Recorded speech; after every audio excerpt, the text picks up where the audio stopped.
Alright,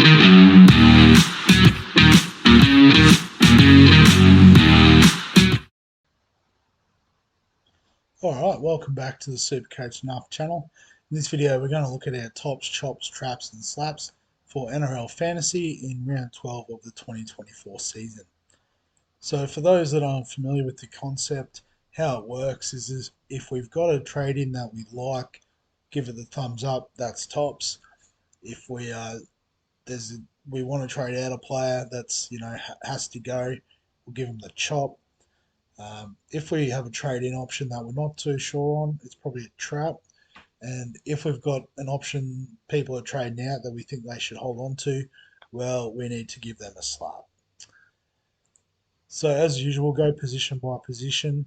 And that hooker, the tops pick this week, Reed Marnie, so was surprisingly above Jerry Marshall King. But I've beaten that drum enough on this channel and particularly this series so far this year. But we know that the Bulldogs also offer quite good buy coverage.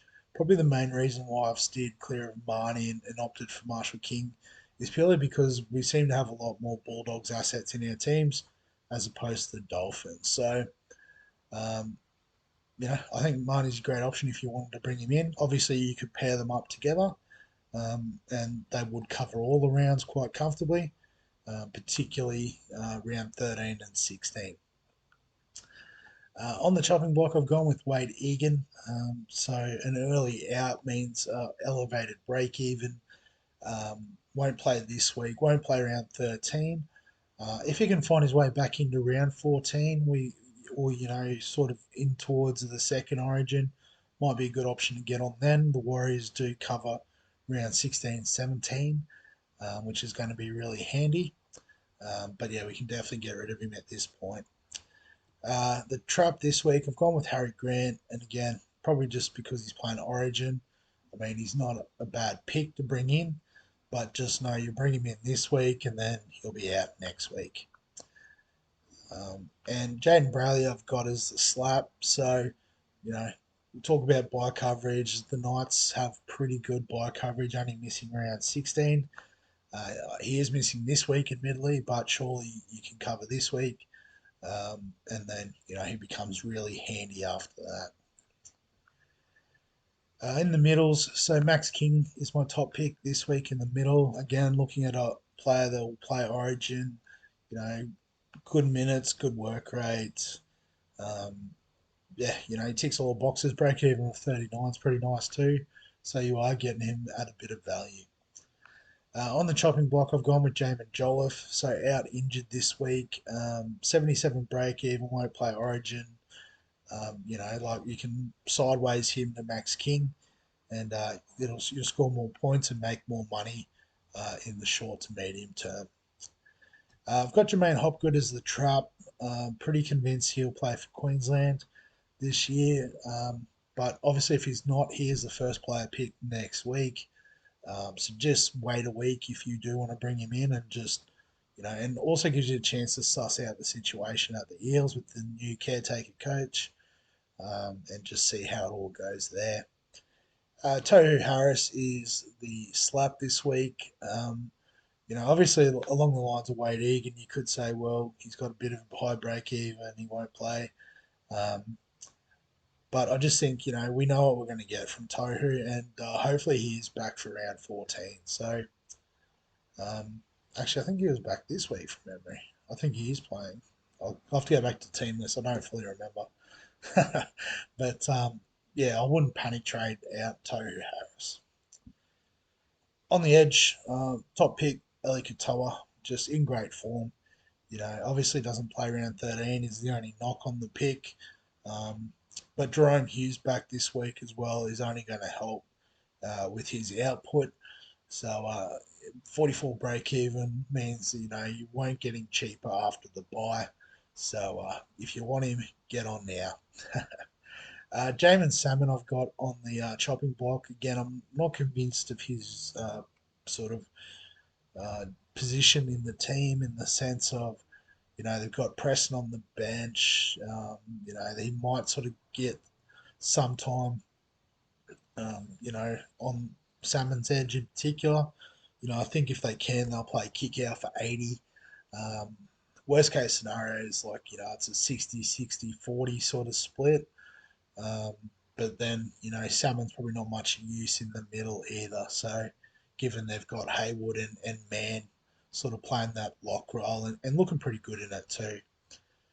Uh, the trap this week, I've gone with Jacob Laban, I think Laban. I don't know how to pronounce it. I probably should have listened to the commentators a bit closer, saying his name.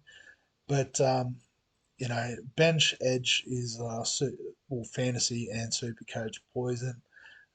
He did score well on the weekend with slightly elevated minutes, um, but chances are he'll go back to the role he was playing, and he'll go back to the bottom dollar very soon. So, he's not a cheap option to get on this week. His role hasn't changed, so yeah, avoid that pick. And the hold, or the slap, I suppose, Fini Fuiaki from the Cowboys, again named on the bench this week, but you know, we're assuming Nanai is going to go into Origin camp for round 13. So that's when we can use Fini Furiaki in our team. And then after that, you're more than welcome to trade him out as you see fit. So under the halves, we've got Tyron Wishart as the tops pick this week.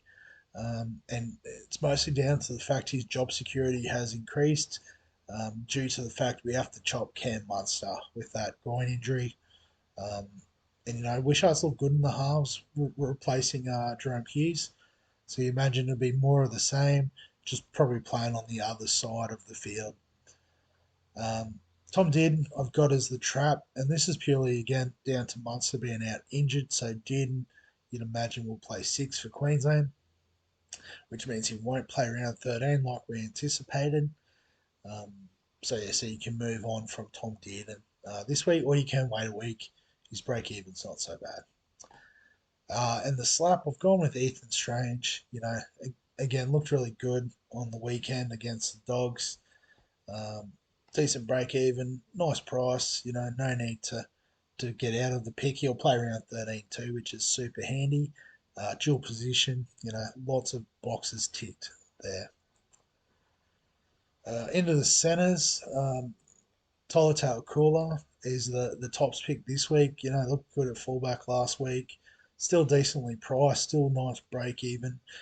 Um, doesn't play around 13. And I guess it seems a bit counterintuitive when I've got Ruben Garrick as the trap underneath. But he is 170k more expensive and won't play Origin. So, I mean, it's just holding that extra cash on your bench might cost you being able to get another player in next week. So that's all that came down to. Bradman Best is obviously a chop with his injury. Sounds like he's out for a few weeks. And Joey Manu, a few people trading him out. He's back in this week. And we know he's probably going to cover for Tedesco in round 13 at fullback. So if you've got him, you absolutely hang on. If you don't have him, I wouldn't trade him in necessarily. Like, obviously, if you've got the cash and the want, you're more than welcome to. Um, but I guess, you can wait till next week, wait till he's locked in, and then go for it. Finally, the wing fullbacks. So the tops pick this week, I've gone with KO Weeks. So another one who really impressed me watching him live against the Dogs. That line break that he sort of took off and led to the one of Hudson Young's tries. I forgot how quick he was until he did that, and I was just like, I was blown away by the speed. But yeah, negative break even. I think he had 600 kick meters or something ridiculous as well. I saw, so absolutely still time to get on that pick. Taylor May out indefinitely, so a pretty obvious chop candidate this week. The Hammer, a few people bringing him in off the back of his great return last week, but given that he's going to be playing Origin, probably only going to play about 3 out of the next 8 games, so I would not bring him in. And Trey Fuller is in a similar boat, only plays 3 out of the next 8 games, you assume. Those are the 3 where Hammer's playing Origin. Um, but he's already in your team. He has a better break even, so I think if you've got him, you hold. If you or if you want to bring the hammer in, probably just wait till after Origin. But that wraps up the traps. So just had a complete mind blank there. Probably just had like a mini seizure in front of the camera. Tops, chops, traps, and slaps. There we go. That's what I was trying to say. Uh, Obviously, if you've got any thoughts or comments, feel free to have them below this video. Give us a like if you enjoy this sort of analysis.